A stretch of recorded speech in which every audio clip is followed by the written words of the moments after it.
ਅਜਿਹੀ ਕਿਹੜੀ ਘਟਨਾ ਹੋਈ ਕਿ ਜਿਹੜਾ ਤੁਸੀਂ ਫੁੱਟਬਾਲ ਨੂੰ ਛੱਡ ਕੇ ਜਿਹੜਾ ਆ ਐਕਟਿੰਗ ਦੇ ਵਿੱਚ ਜਿਹੜਾ ਗੋਲ ਕਰਨ ਵਾਸਤੇ ਸੋਚਿਆ? ਐਕਚੁਅਲੀ ਮੈਂ 2012 ਦੇ ਵਿੱਚ ਦਿੱਲੀ ਦੇ ਵਿੱਚ ਇੱਕ ਮੈਚ ਖੇਡਿਆ ਸੀ ਰਾਤ ਨੂੰ। ਉਸ ਮੈਂ ਸਾਈਨ ਕਰਨ ਗਿਆ ਸੀਗਾ, ਕਲੱਬ ਸੀਗੀ ਦਿੱਲੀ ਯੂਨਾਈਟਿਡ, ਮੈਂ ਸਾਈਨ ਕਰਨ ਗਿਆ ਸੀਗਾ ਔਰ ਮੈਂ ਖੇਡਣਾ ਨਹੀਂ ਸੀਗਾ, ਮੈਂ ਜਸਟ ਇੱਦਾਂ ਹੀ ਬੈਠਾ ਸੀਗਾ। ਬਾਕੀ ਟੀਮ ਦੇ ਟਰਾਇਲ ਚੱਲਦੇ ਸੀਗੇ, ਇੰਟਰਨੈਸ਼ਨਲ ਪਲੇਅਰ ਸੀਗੇ। ਤਾਂ ਮੇਰੇ ਕਲੱਬ ਦੇ ਮੈਨੇਜਰ ਉਹਨਾਂ ਨੇ ਮੈਨੂੰ ਕਿਹਾ ਕਿ ਯਾਰ ਮਜ਼ਾ ਨਹੀਂ ਆ ਰਿਹਾ, 10 ਮਿੰਟ 15 ਮਿੰਟ ਲਗਾ ਦੇ ਤੂੰ। ਸੋ ਮੈਂ ਉਦੋਂ ਖੇਲਣ ਗਿਆ ਤਾਂ ਮੇਰੀ ਬੈਡ ਲੱਕ ਸੀਗੀ ਕਿ ਉਦੋਂ ਉਹ 10 ਮਿੰਟ ਦੇ ਵਿੱਚ ਮੇਰੇ ਇੰਜਰੀ ਆ ਗਈ, ਮੇਰੇ ਲਿਗਾਮੈਂਟ ਟੁੱਟ ਗਏ ਸੀਗੇ। ਤਾਂ ਮੈਨੂੰ ਉਹਨਾਂ ਨੇ ਜ਼ਿਆਦਾ ਮੇਰੀ ਕੇਅਰ ਨਹੀਂ ਕੀਤੀ, ਜਿੱਦਾਂ ਮੈਂ ਇੰਟਰਨੈਸ਼ਨਲ ਪਲੇਅਰ ਸੀਗਾ ਜਾਂ ਕੁਛ ਸੀਗਾ। ਤਾਂ ਫਿਰ ਉਦੋਂ ਮਨ ਵੀ ਦੁਖੀ ਹੋਇਆ। ਜਦੋਂ ਤੁਸੀਂ ਵਧੀਆ ਖੇਡਦੇ ਹੋ ਤਾਂ ਤੁਹਾਨੂੰ ਪੁੱਛਦੇ ਆ। ਮਾਮਾ ਜੀ ਹੌਸਲਾ ਬਹੁਤ ਦਿੰਦੇ ਹੁੰਦੇ ਸੀਗੇ ਕਿ ਨਹੀਂ ਤੂੰ ਹਰ ਇੱਕ ਚੀਜ਼ ਕਰ ਸਕਦਾ, ਜੇ ਔਖਾ ਟਾਈਮ ਦੇਖੋਗੇ ਤਾਂ ਹੀ ਤੁਹਾਨੂੰ ਕੋਈ ਜਾਣੂਗਾ, ਤਾਂ ਹੀ ਤੁਹਾਨੂੰ ਪਛਾਣੂਗਾ। ਸਾਨੂੰ ਚੰਗਾ ਬਣ ਕੇ ਕੀ ਮਿਲਿਆ, ਨਫ਼ਰਤ ਦੇ ਮਿਲੇ ਭੰਡਾਰ ਮੈਨੂੰ। ਜਿਨ੍ਹਾਂ ਤੋਂ ਵਾਰੇ ਸਾਹ ਆਪਣੇ ਅੱਜ ਉਹੀ ਛੱਡ ਗਏ ਯਾਰ ਸਾਨੂੰ। ਸਾਹਿਬ ਕਿਉਂ ਭਾਲੇ ਵਫਾ ਉਹਨਾਂ ਤੋਂ, ਕਦ ਪੱਥਰ ਹੋਏ ਇਨਸਾਨ ਹੋਏ। ਜਿਨ੍ਹਾਂ ਨੇ ਕੀਤਾ ਪਿਆਰ ਸੱਚਾ ਉਹ ਅੱਜ ਵੀ ਰੋਏ ਤੇ ਉਹ ਕੱਲ੍ਹ ਵੀ ਰੋਏ। ਨਮਸਕਾਰ, ਸਤਿ ਸ਼੍ਰੀ ਅਕਾਲ ਤੇ ਆਦਾਬ। ਸੋ ਪੀਵੀਐਨ ਮਿਊਜ਼ਿਕ ਦੇ ਵਿੱਚ ਤੁਹਾਡਾ ਸਾਰਿਆਂ ਦਾ ਹਾਰਦਿਕ ਅਭਿਨੰਦਨ ਕਰਦਾ ਹਾਂ। ਮੈਂ ਹਾਂ ਤੁਹਾਡਾ ਹੋਸਟ ਤੇ ਦੋਸਤ ਆਰਕੇ। ਸੋ ਦੋਸਤੋ, ਜਿੱਦਾਂ ਕਿ ਤੁਸੀਂ ਜਾਣਦੇ ਹੋ ਕਿ ਪਿਛਲਾ ਵਕਤ ਜਿਹੜਾ ਆ ਕੋਵਿਡ-19 ਦਾ ਸੀ ਤੇ ਪਿਛਲਾ ਵਕਤ ਜਿਹੜਾ ਆ ਬਹੁਤ ਸਾਰੇ ਲੋਕਾਂ ਨੂੰ ਜਿਹੜਾ ਆ ਅਜਿਹੇ ਸਦਮੇ ਦੇ ਗਿਆ ਜੋ ਨਾ ਭੁੱਲਣ ਵਾਲੇ ਸੀ।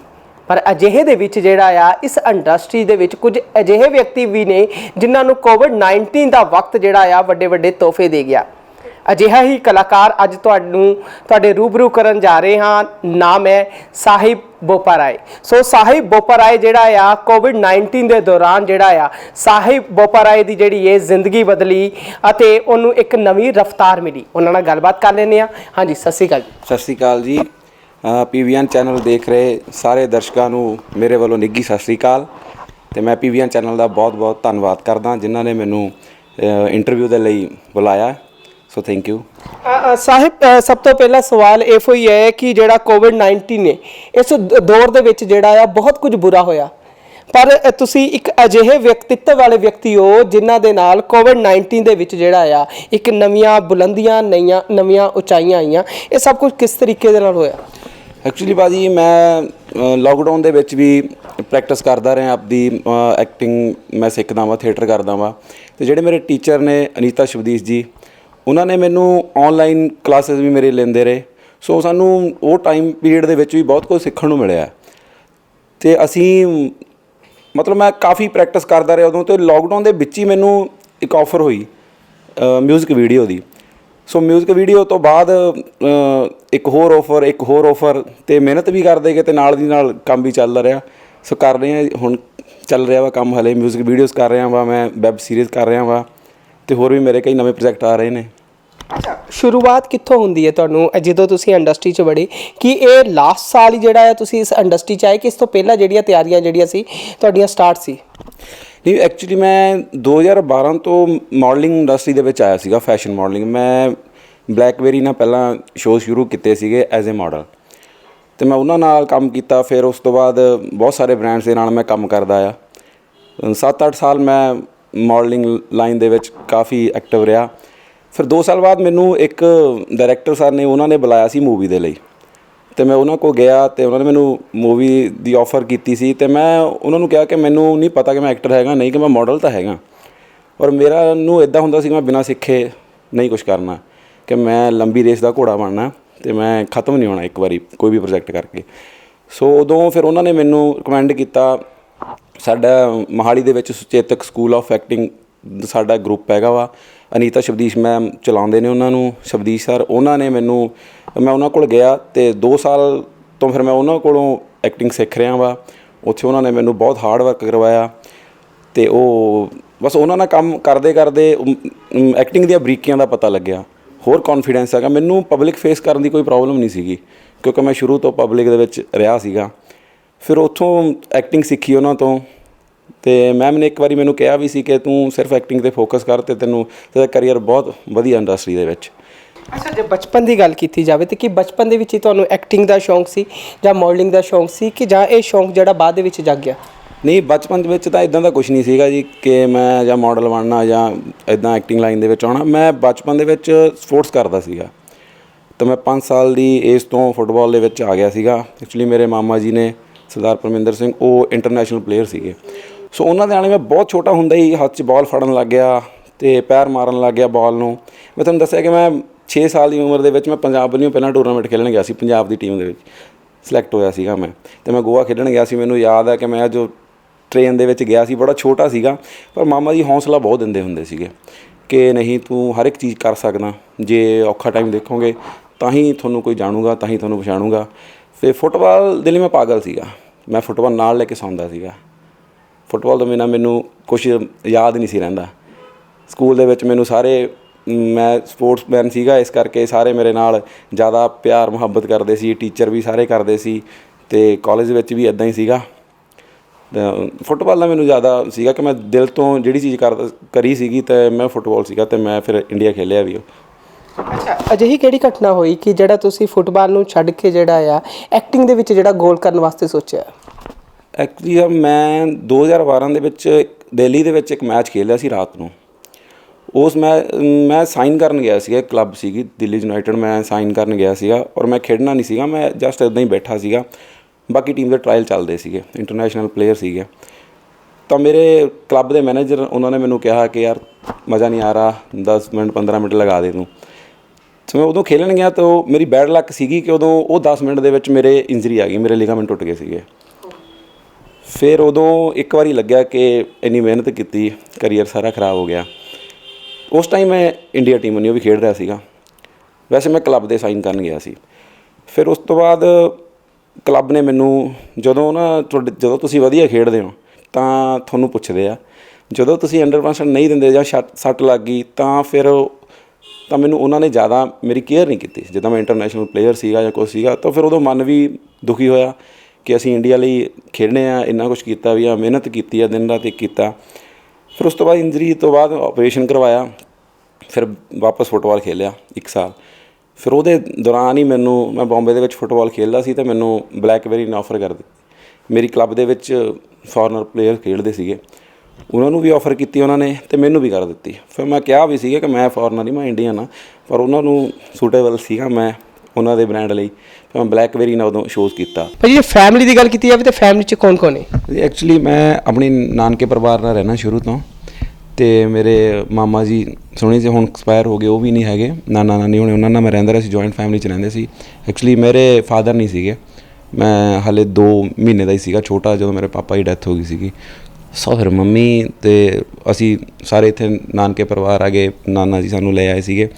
ਤਾਂ ਉਦੋਂ ਪ੍ਰੋਬਲਮ ਸੀਗੀਆਂ ਕੁਛ ਵੱਡੀਆਂ ਉਸ ਟਾਈਮ ਤੋਂ। ਫਿਰ ਮੈਂ ਨਾਨਕੇ ਪਰਿਵਾਰ ਹੀ ਰਿਹਾ, ਇੱਥੋਂ ਮੈਨੂੰ ਨਾਨਕੇ ਪਰਿਵਾਰ ਦੀ ਸਪੋਰਟ ਬਹੁਤ ਹਰ ਇੱਕ ਚੀਜ਼ 'ਚ ਵੱਡੀ ਸਪੋਰਟ ਰਹੀ ਹੈ ਮੈਨੂੰ। ਜਿਹੜਾ ਕਿਰਦਾਰ ਹੈ ਤੁਹਾਡਾ ਕਿਹੜਾ ਆ, ਔਰ ਅਗਰ ਉਹਦੇ ਡਾਇਲੌਗਸ ਦੀ ਗੱਲ ਕੀਤੀ ਜਾਵੇ ਤਾਂ ਕੋਈ ਡਾਇਲੌਗ ਜਿਹੜਾ ਤੁਹਾਡੇ ਫੇਵਰੇਟ ਕਿਰਦਾਰ ਦਾ ਹੋਵੇ? ਐਕਚੁਅਲੀ ਮੈਂ ਇੱਕ ਵੈੱਬ ਸੀਰੀਜ਼ ਕੀਤੀ ਸੀਗੀ, ਪੰਜਾਬੀ ਵੈੱਬ ਸੀਰੀਜ਼ ਹੈ ਵੈਸੇ, ਉਹਦੇ ਵਿੱਚ ਮੇਰਾ ਕਰੈਕਟਰ ਆ, ਮੈਂ ਵਿਲਨ ਹੈਗਾ ਉਹਦੇ ਵਿੱਚ। ਅਤੇ ਉਹਦੇ ਵਿੱਚ ਇੱਕ ਮੇਰਾ ਡਾਇਲੌਗ ਸੀਗਾ, ਉਹ ਬੜਾ ਵਧੀਆ ਡਾਇਲੌਗ ਸੀ। ਮੈਂ ਇੱਕ ਇੰਸਪੈਕਟਰ ਨੂੰ ਡਾਇਲੌਗ ਬੋਲਿਆ ਸੀਗਾ, ਅਤੇ ਐਜ਼ ਏ ਵਿਲਨ ਮੈਂ ਉਹ 'ਚ ਕੰਮ ਕਰ ਰਿਹਾ ਸੀ। ਤਾਂ ਮੈਂ ਉਹਨੂੰ ਕਿਹਾ ਸੀਗਾ ਕਿ ਇਹ ਪੁਲਿਸ ਵਾਲੇ, तूने मेरे आदमी पर हाथ कैसे उठाया रे? तेरे जैसे कई पुलिस वालों के हाथ काट के मैंने उनके घर पार्सल किए हैं। सो ये डायलॉग मेरा ਮੈਨੂੰ ਬਹੁਤ ਚੰਗਾ ਲੱਗਦਾ ਵਾ। ਸਭ ਕੁਝ ਜਿਹੜਾ ਆ ਤੁਹਾਨੂੰ ਲਿਖਣਾ ਪਸੰਦ ਆ, ਤੁਹਾਨੂੰ ਐਕਟਿੰਗ ਪਸੰਦ ਆ, ਤੁਹਾਨੂੰ ਮਾਡਲਿੰਗ ਪਸੰਦ ਆ, ਕੀ ਤੁਹਾਨੂੰ ਗੀਤ ਗਾਣਾ ਜਾਂ ਗੀਤ ਗੁਣਗੁਣਾਉਣਾ ਉਹ ਵੀ ਪਸੰਦ ਹੈ?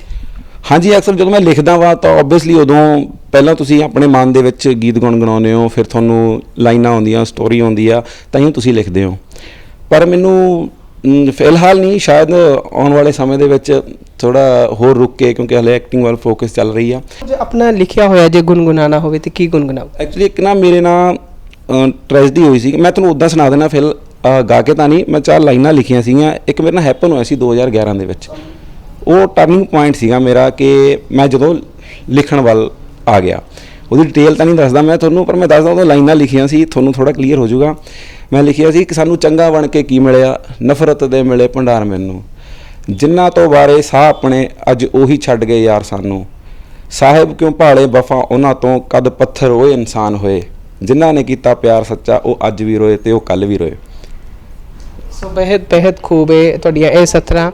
ਅਗਰ ਵੈਬ ਸੀਰੀਜ਼ ਦੀ ਗੱਲ ਕੀਤੀ ਜਾਵੇ, ਤੁਸੀਂ ਕਿਹਾ ਕਿ ਵੈਬ ਸੀਰੀਜ਼ ਦੇ ਵਿੱਚ ਵੀ ਕੰਮ ਕੀਤਾ, ਹੁਣ ਤੱਕ ਜਿਹੜੀਆਂ ਨੇ ਤੁਹਾਡੀ ਮਾਰਕੀਟ 'ਚ ਕਿੰਨੀਆਂ ਵੈਬ ਸੀਰੀਜ਼ ਹੈ ਤੇ ਕਿੰਨੀਆਂ ਹੋਰ? ਮੈਂ 6 ਵੈਬ ਸੀਰੀਜ਼ ਦੀ ਸ਼ੂਟਿੰਗ ਡਨ ਕਰ ਚੁੱਕਿਆ ਹਾਂ ਤੇ ਉਹ ਪ੍ਰੋਜੈਕਟ ਵੀ ਮੇਰੇ ਹੁਣ ਬੈਕ ਟੂ ਬੈਕ ਆਉਣ ਵਾਲੇ ਹੈਗੇ ਨੇ।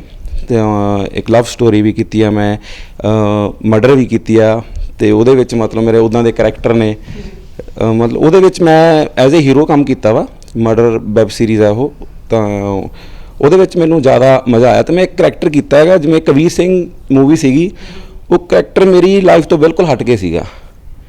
ਉਹਦੇ ਵਿੱਚ ਮੈਂ ਪੂਰੀ ਮੂਵੀ ਦੇ ਵਿੱਚ ਸਮੋਕ ਕਰਦਾ, ਡਰਿੰਕ ਕਰਦਾ ਵਾ, ਪਰ ਮੈਂ ਲਾਈਫ 'ਚ ਨਹੀਂ ਕਦੇ ਕੀਤੀ।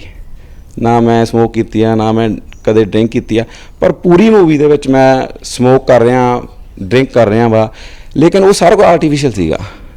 ਮੈਂ ਸਿਗਰਟ ਨੂੰ ਹੱਥ ਨਹੀਂ ਲਾਉਂਦਾ ਸੀ, ਉਹ ਸਾਰਾ ਕੁਝ ਆਰਟੀਫਿਸ਼ੀਅਲ ਮੇਰੇ ਲਈ ਅਰੇਂਜ ਹੋਇਆ ਸੀਗਾ। ਮੂਵੀ ਕੀਤੀ ਸੀ ਉਹਦੇ ਲਈ, ਹੇਅਰ ਸਟਾਈਲ ਥੋੜ੍ਹਾ ਜਿਹਾ ਉਹ ਮੇਰਾ ਕੀਤਾ ਸੀਗਾ ਕਿ ਨਸ਼ੇੜੀ ਮੁੰਡਾ ਹੈ, ਪਰ ਉਹ ਵੀ ਮੈਂ ਐਜ਼ ਏ ਐਕਟਰ ਕੀਤੀ ਸੀ। ਮੈਨੂੰ ਉਹ ਕਰਕੇ ਹਾਰਡ ਸੀ ਬਹੁਤ ਮੇਰੇ ਲਈ, ਲੇਕਿਨ ਮੈਨੂੰ ਉਹ ਕਰਕੇ ਮਜ਼ਾ ਆਇਆ। ਮੈਨੂੰ ਕੈਮਰੇ ਦੇ ਅੱਗੇ ਬਿਲਕੁਲ ਮਤਲਬ ਘਬਰਾਹਟ ਨਹੀਂ ਹੁੰਦੀ, ਕੌਨਫੀਡੈਂਸ ਹੁੰਦਾ ਪੂਰਾ, ਤੇ ਹੁਣ ਕੰਮ ਦੇ ਮਜ਼ੇ ਲੈ ਰਹੇ ਹਾਂ ਜੀ। ਆਉਣ ਵਾਲੇ ਪ੍ਰੋਜੈਕਟ ਕਿਹੜੇ ਆ ਔਰ ਕਿਹੜਾ ਪ੍ਰੋਜੈਕਟ ਹੈ ਜਿਹੜਾ ਤੁਸੀਂ ਮੰਨਦੇ ਹੋ ਕਿ ਮੇਰਾ ਡ੍ਰੀਮ ਪ੍ਰੋਜੈਕਟ ਹੋਣਾ ਚਾਹੀਦਾ? ਹਾਂਜੀ ਭਾਜੀ, ਐਕਚੁਅਲੀ ਨਾ ਮੇਰੇ ਜਿਹੜੇ ਆਉਣ ਵਾਲੇ ਪ੍ਰੋਜੈਕਟਸ ਨੇ ਉਹ ਮਿਸਿਸ ਵਰਲਡ ਪੰਜਾਬਣ ਗੁਰਪ੍ਰੀਤ ਕੌਰ ਸਿੱਧੂ ਉਹਨਾਂ ਦੇ ਨਾਲ ਆ ਰਹੇ ਨੇ। ਐਜ਼ ਏ ਰਾਈਟਰ ਮੈਂ ਉਹਨਾਂ ਨਾਲ ਸੌਂਗ ਕਰ ਰਿਹਾ ਵਾ, ਤੇ ਉਹ 3 ਤੋਂ 4 ਸੌਂਗ ਮੇਰੇ ਕਰ ਰਹੇ ਨੇ, ਤੇ ਉਹਨਾਂ ਦੇ ਨਾਲ ਮੈਂ ਮੂਵੀਜ਼ ਵਗੈਰਾ ਵੀ ਕਰ ਰਿਹਾ ਵਾ, ਕਿਉਂਕਿ ਮੈਂ ਸਟੋਰੀਜ਼ ਵੀ ਲਿਖਦਾ ਵਾ। ਤੇ ਹੋਰ ਵੀ ਮਾਰਕੀਟ ਦੇ ਵਿੱਚ ਮੇਰੀਆਂ, ਇੱਕ ਮੈਂ ਸਟੋਰੀ ਲਿਖੀ ਆ ਨਸ਼ਿਆਂ 'ਤੇ ਵੀ ਸਟੋਰੀ ਲਿਖੀ ਹੋਈ ਆ, ਇੱਕ ਫੌਜੀ ਦੀ ਸਟੋਰੀ ਹੈਗੀ ਆ, ਤੇ ਉਹ ਵੀ ਜੀਤ ਭਾਜੀ ਕਰ ਰਹੇ ਨੇ, ਤੇ ਉਹਨਾਂ ਨਾਲ ਕੰਮ ਮੈਂ ਖੁਦ ਕਰ ਰਿਹਾ ਉਹਦੇ ਵਿੱਚ। ਇਹ ਆਉਣ ਵਾਲੇ ਮੇਰੇ ਨਵੇਂ ਪ੍ਰੋਜੈਕਟ ਹੈਗੇ ਨੇ। ਅੱਛਾ, ਕਿੰਨਾ ਕਿ ਮੁਸ਼ਕਿਲ ਹੁੰਦਾ ਆ ਜਦੋਂ ਤੁਸੀਂ ਸਭ ਕੁਝ ਕਰ ਰਹੇ ਹੋ, ਐਕਟਿੰਗ ਕਰ ਰਹੇ ਹੋ, ਮਾਡਲਿੰਗ ਕਰ ਰਹੇ ਹੋ ਔਰ ਨਾਲ ਦੀ ਨਾਲ ਵੈਬ ਸੀਰੀਜ਼ ਕਰ ਰਹੇ ਹੋ, ਠੀਕ ਹੈ, ਲਿਖਦੇ ਵੀ ਖੁਦ ਹੋ, ਕਿੰਨਾ ਕਿ ਮੁਸ਼ਕਿਲ ਹੁੰਦਾ ਜਦੋਂ ਆਪਣੇ ਵਾਸਤੇ ਵਕਤ ਕੱਢਣਾ ਹੋਵੇ? ਹਾਂਜੀ, ਐਕਚੁਅਲੀ ਮੈਨੇਜ ਕਰਨਾ ਪੈਂਦਾ ਹੈ। ਸੋ ਪਹਿਲਾਂ ਐਕਟਿੰਗ ਕਲਾਸਿਸ ਹੁੰਦੀ ਹੈ, ਉਹਦਾ ਟਾਈਮ ਮੈਨੇਜ ਕਰਨਾ ਪੈਂਦਾ। ਫਿਰ ਜਦੋਂ ਸ਼ੂਟਿੰਗ 'ਤੇ ਹੁੰਦੇ ਹਾਂ ਅਸੀਂ, ਉਦੋਂ ਕਲਾਸ ਸਾਡੀ ਆਫ ਹੁੰਦੀ ਹੈ, ਉਦੋਂ ਮੈਂ ਕਲਾਸ ਨਹੀਂ ਜਾਂਦਾ ਅਤੇ ਉਹ ਸ਼ੂਟਿੰਗ ਕਰਦਾ। ਬਟ ਐਵਰੀ ਡੇ ਮੈਂ ਰਾਤ ਨੂੰ ਬੈਠ ਕੇ ਲਿਖਦਾ। ਮੈਂ 3 ਵਜੇ ਸੌਂਦਾ ਅਤੇ ਮੈਂ 4 ਵਜੇ ਫਿਰ ਉੱਠ ਖੜ੍ਹਦਾ ਜੀ। ਫਿਰ ਮੇਰਾ ਪਾਠ ਪੂਜਾ ਦਾ ਟਾਈਮ ਹੋ ਜਾਂਦਾ। ਫਿਰ ਉਸ ਤੋਂ ਬਾਅਦ ਜਿਹੜੇ ਹੋਰ ਡੇਲੀ ਦੇ ਰੂਟੀਨ ਦੇ ਕੰਮ ਨੇ ਉਹ ਸ਼ੁਰੂ ਹੋ ਜਾਂਦੇ ਨੇ, ਜਾਂ ਕਿਤੇ ਸ਼ੂਟ 'ਤੇ ਜਾਣਾ ਜਾਂ ਕਿਤੇ ਸੈੱਟ 'ਤੇ ਆ। ਬੇਸ਼ੱਕ ਮੈਂ ਸੈੱਟ 'ਤੇ ਵੀ ਹੋਵਾਂ, ਮੈਂ ਰਾਤ ਨੂੰ ਫਿਰ ਵੀ ਲਿਖਦਾ ਵਾ, ਕਿਉਂਕਿ ਮੈਨੂੰ ਸ਼ਾਂਤ ਦੇ ਵਿੱਚ ਲਿਖਣਾ ਵਧੀਆ। ਪਰ ਮੈਂ ਕਿਤੇ ਵੀ ਬੈਠ ਕੇ ਕਦੋਂ ਵੀ ਕੋਈ ਚੀਜ਼ ਬਣਾ ਸਕਦਾ, ਮੇਰੇ ਲਈ ਈਜ਼ੀ ਆ। ਪਤਾ ਨਹੀਂ ਕਿਉਂ ਮੇਰੇ ਅੰਦਰ ਉਹ ਚੀਜ਼ ਹੈਗੀ ਆ। ਸੋ ਮੈਨੂੰ ਜ਼ਿਆਦਾ ਲਿਖਣਾ ਵੀ ਮੈਨੂੰ ਬਹੁਤ ਪਸੰਦ ਹੈ। ਐਕਟਿੰਗ ਦੇ ਨਾਲ ਨਾਲ ਮੈਨੂੰ ਲਿਖਣ ਦਾ ਬਹੁਤ ਜ਼ਿਆਦਾ ਸ਼ੌਂਕ ਆ। ਇਹ ਸਨ ਸਾਹਿਬ ਬੋਪਾਰਾਏ, ਜਿਨ੍ਹਾਂ ਨੇ ਮਾਡਲਿੰਗ ਦੇ ਵਿੱਚ, ਐਕਟਿੰਗ ਦੇ ਵਿੱਚ, ਤੇ ਹੁਣ ਆਉਣ ਵਾਲੇ ਸਮੇਂ ਦੇ ਵਿੱਚ ਕੁਝ ਉਹਨਾਂ ਦੀਆਂ ਵੈਬ ਸੀਰੀਜ਼ ਵੀ ਆਉਣ ਵਾਲੀਆਂ ਨੇ। ਸੋ ਆਉਣ ਵਾਲੇ ਸਮੇਂ ਦੇ ਵਿੱਚ ਹੀ ਪਤਾ ਲੱਗੇਗਾ ਕਿ ਉਹਨਾਂ ਦੀ ਕਲਾਕ੍ਰਿਤੀ ਨੂੰ ਲੋਕ ਕਿੱਦਾਂ ਪਸੰਦ ਕਰਦੇ ਨੇ, ਉਹਨਾਂ ਦੀ ਐਕਟਿੰਗ ਨੂੰ ਲੋਕ ਕਿੰਨਾ ਜਿਹੜਾ ਸਲਾਹੁੰਦੇ ਨੇ। ਸੋ ਤੁਸੀਂ ਬਣੇ ਰਹੋ PVN ਮਿਊਜ਼ਿਕ ਦੇ ਨਾਲ। ਮੈਂ ਤੁਹਾਡਾ ਹੋਸਟ ਦੋਸਤ ਆਰ ਕੇ। ਧੰਨਵਾਦ।